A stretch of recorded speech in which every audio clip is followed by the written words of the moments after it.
안녕하세요. 오늘은 추석 명절 둘째 날, 연휴 둘째입니다. 아침에 한강까지 달리기 뜀박질을 하고 또 가볍게 운동하고 들어왔습니다.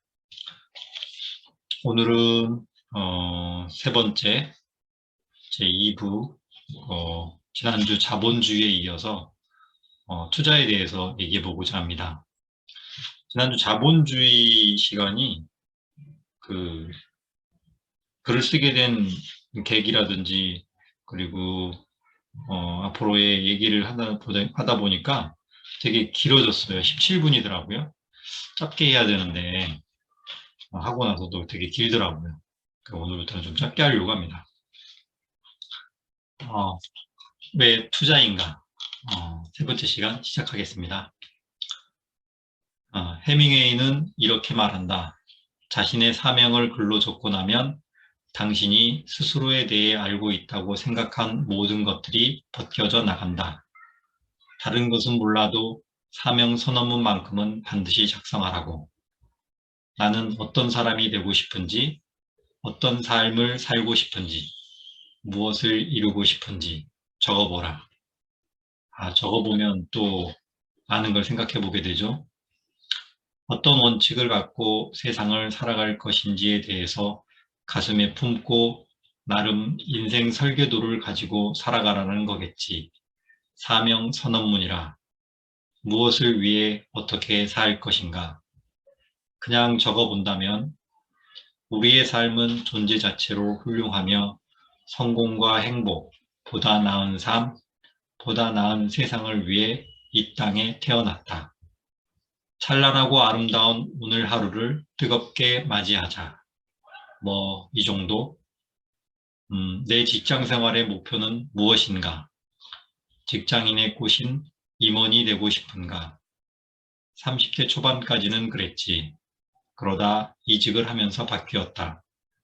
남들이 우러러 보이는 자리이고 거기까지 올라간다는 것은 특별한 사람들만의 혜택이기에 박수 쳐줄 일이지만 그래도 임원은 엄연히 계약직 월급쟁이다.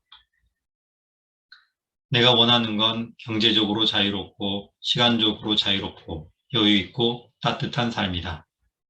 대한민국 대기업 직장인 중 0.16%만이 리더라고 할 수 있는 임원의 자리까지 올라간다고 한다. 그럼 한번 현실적으로 냉정하게 보자.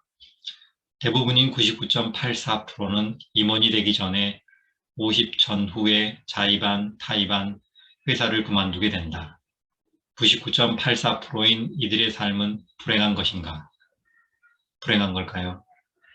그럼 나는 어떤 선택을 할 것인가? 30대 중반까지는 낙타가 바늘구멍보다 들어가기 힘들다는 0.16%를 향해 달렸고 30 중반을 넘어서서는 99.84%를 선택했다.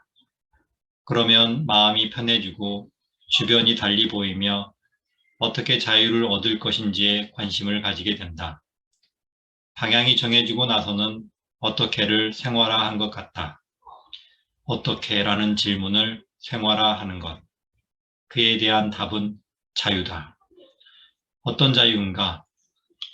매슬로우 욕구 5단계에 보면 생리적 욕구, 안전의 욕구, 사회적 욕구, 존경의 욕구, 자아 실현의 욕구가 있다. 여기서 말하는 자유는 나와 우리 가족의 경제적 위기에서 벗어나는 안전의 자유이다. 경제적인 자립이란 안전의 욕구이자 자유이다. 쉽게 말해 다달이 생활에 필요한 월 생활비에서 자유로운 것이다. 언제까지일까? 내가 살아있는 동안 가장으로서 필요한 자금에서 자유로운 거겠지. 내가 원하는 시간에 원하는 일을 하며 주변으로부터 존중받고 인정받고자 하는 것은 사회적 욕구와 존경의 욕구이다. 이러한 과정을 거쳐 내 주변, 내 가정, 지역사회와 보다 나은 세상을 위해 더불어 같이 살아가는 것이 여유있고 따뜻한 삶이며 자아실현의 욕구가 된다. 결국 목표는 경제적 자유, 시간적 자유, 여유있고 따뜻한 삶을 위해서이다. 그러면 이제 투자는 필수가 된다. 이러한 투자의 첫째 원칙은 행복하자고 하는 것이다. 그렇죠? 투자하는 모든 이유는 행복하려고 하는 거잖아요. 그러려면 보이는 넘어 보이지 않는 것을 볼 수 있어야 한다. 그것이 투자의 시작이다. 안으로는 인간 심리의 본능인 탐욕과 공포를 볼 수 있어야 한다. 사회적 시장 가설 이론인 가치와 가격에 있어서 그 구간을 벗어난 인간의 탐욕과 인간의 공포에 있어서 그 탐욕과 공포를 볼 수 있어야겠죠. 워렌 버핏도 말하길 투자란 현금 흐름이 발생하는 자산을 가치보다 낮은 가격에 사는 것이라고.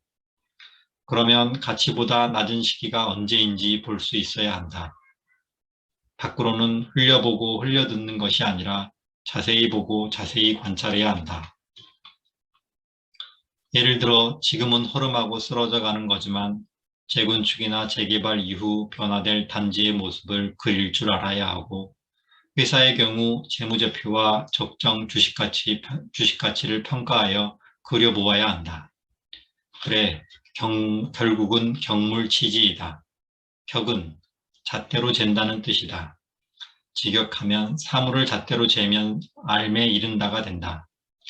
사물을 잣대로 잰다는 말은 사물을 잘 살펴서 꼼꼼히 따져보고 분석한다는 의미다. 영화 미나리에서 윤여정이 말하길 눈에 보이는 건 괜찮아. 숨어있는 것들이 진짜 무서운 거야 라고 했다. 영화 미나리 참 재밌게 봤었죠. 그래, 진짜 무서운 것은 눈에 보이는 넘어 눈에 보이지 않는 거다.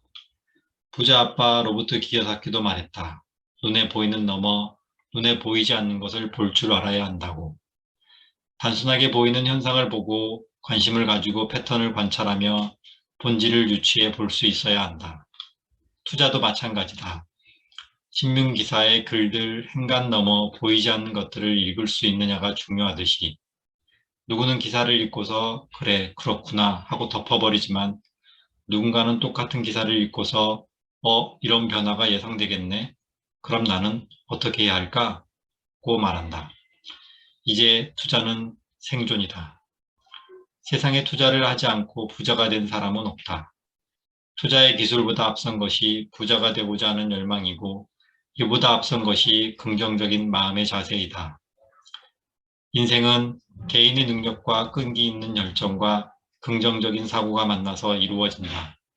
무엇보다도 처해진 환경보다는 내가 그 환경에 대응하는 자세가 중요하다. 생각이 미래의 부를 결정하고 인생은 말하는 대로 되는 거다. 그렇게 믿으며 살았고 지금도 그리 믿는다. 이제 투자는 선택이 아니라 생존이다. 누구나 다 근로소득의 시기를 지나면 자연스레 전업투자자의 생활을 맞이하게 된다. 그때를 위해 지금부터라도 준비해 두자. 지난주 자본주의에 이어서 이번 주 투자에 대해서 얘기한 건데요. 투자가 필수가 아니라 생존이라는 거죠. 그린스펀 의장도 말했었죠.